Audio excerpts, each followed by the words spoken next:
안녕하세요. 김태훈 목사입니다. 뚜벅뚜벅 메시지. 오늘은 크리스찬의 복 마지막 5번째입니다. 하나님의 사명에 동참하는 복, 복이 되는 인생. 그래서 여러분, 오늘은 이 사명의 복에 대해서 함께 창세기 12장 2절의 말씀 가지고 함께 뚜벅뚜벅 걸어가 보겠습니다. 내가 너로 큰 민족을 이루고 내게 복을 주어 내 이름을 창대하게 하리니 너는 복이 될지라. 여러분, 복을 받는 인생에서 복이 되는 인생으로 전환되는 게 크리스찬의 복입니다. 복이 되는 인생. 대부분 사람들은 복을 받는 인생을 꿈꾸죠. 건강의 복, 재정의 복, 관계의 복, 성공의 복. 하지만 하나님은 더 큰 복을 약속하십니다. 아브라함에게 이렇게 말씀하십니다. 너는 복이 될지라. 너는 복이 될지라. 이 말씀은 기독교의 복의 정점을 보여줍니다. 복음의 복은 내가 복을 받는 데서 끝나지 않는다. 진짜 복은 내가 복이 되는 것입니다. 하나님은 우리를 축복의 흐름 속에 두셨습니다. 복은 머무는 것이 아니라 흘러가야 살아 있습니다. 그렇습니다. 그래서 복의 근원은 하나님 자신이시거든요. 하나님은 아브라함에게 단순히 복을 주겠다고만 하지 않으셨습니다. 내가 너로 큰 민족을 이루어 내고 내게 복을 주어. 내가 너로 큰 민족을 이루고 내게 복을 주어. 여기서 중요한 것이 내가 너에게 복을 준다. 이 점입니다. 내가 너에게 복을 준다는 것입니다. 보세요. 하나님의 복을 이야기할 때 복의 출발점이 어디예요? 하나님 자신이십니다. 세상의 복은 무엇을 받느냐에 집중하지만 기독교의 복은 누구와 함께 있느냐입니다. 복은 하나님과의 관계에서 흘러나온 열매거든요. 그분을 떠나면요, 복도 사라집니다. 그러나 그분과 함께 있으면 광야에서도 복은 피어납니다.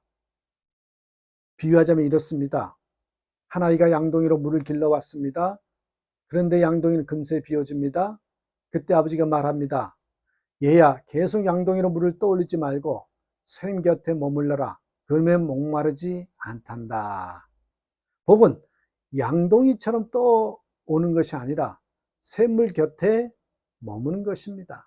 하나님 곁에 있을 때 우리의 삶은 끊임없이 샘물을 얻습니다.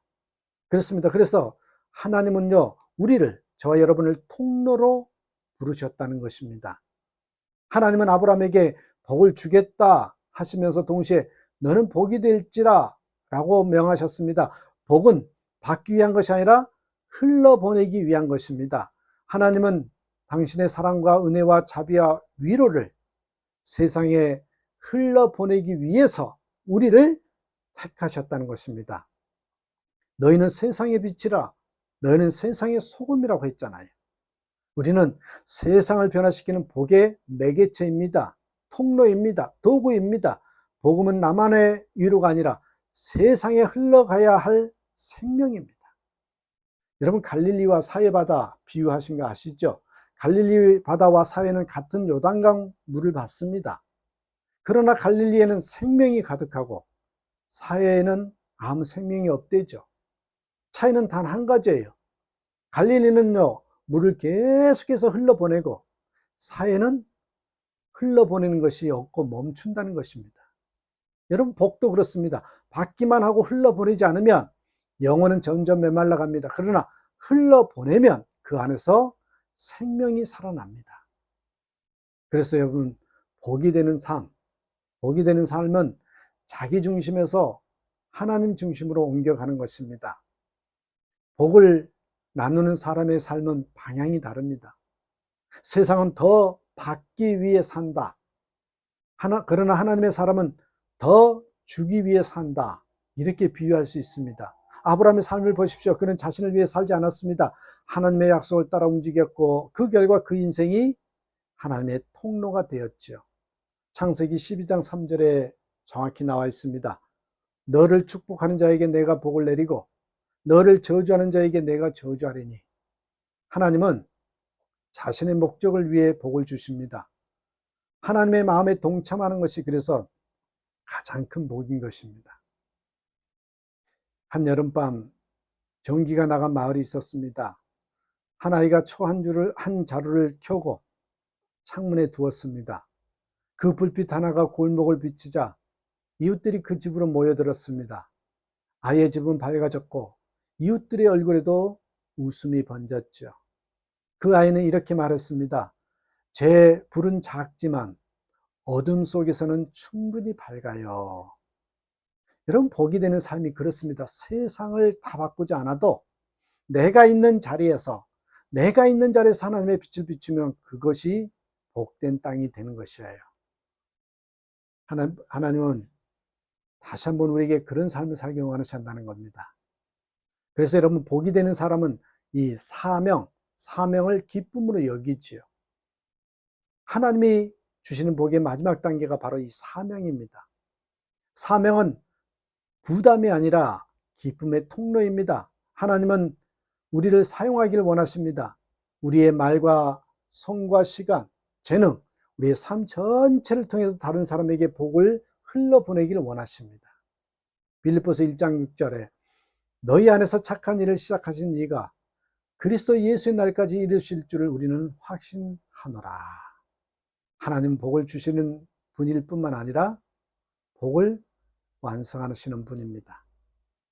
산에서 시작된 작은 샘물이 숲을 지나 강이 되고 마침내 바다로 흘러가지요. 그 물은 멈추지 않습니다. 왜냐하면 멈추는 순간 썩기 때문입니다. 하나님은 우리의 인생을 그분의 복의 강로로 부르셨습니다. 우리는 흘러가는 존재입니다. 복은 흘러야 살아남잖아요. 여러분, 그렇습니다. 복이 되는 인생, 그래서 그것이 가장 큰 복입니다. 기독교의 복은 이렇게 완성됩니다. 받는 복에서 되는 복으로, 머무는 복에서 흘러가는 복으로. 하나님은 오늘도 말씀하십니다. 너는 복이 될지라. 이 말씀은 명령이 아니라 선언입니다. 너는 이미 복이 될 사람으로 지음받았다. 이제 우리가 해야 할 일은 그 복을 세상으로 흘러보내는 것입니다. 그게 바로 사명에 동참하는 복, 하나님과 함께 세상을 축복하는 인생입니다. 한번 이렇게 마지막으로 기도해 보십시다. 하나님 아버지, 이제는 복을 받기만 하는 사람이 아니라 복을 나누는 사람이 되기를 원합니다. 내 삶이 주님의 사랑의 통로가 되게 하소서. 오늘 내가 만나는 사람들에게 주님의 온유와 기쁨이 흘러가게 하소서. 너는 복이 될지라 하신 약속을 제 인생으로 증명하게 하소서. 복의 통로로 쓰임받는 저와 여러분 되시기를 주님의 이름으로 축복합니다. 감사합니다.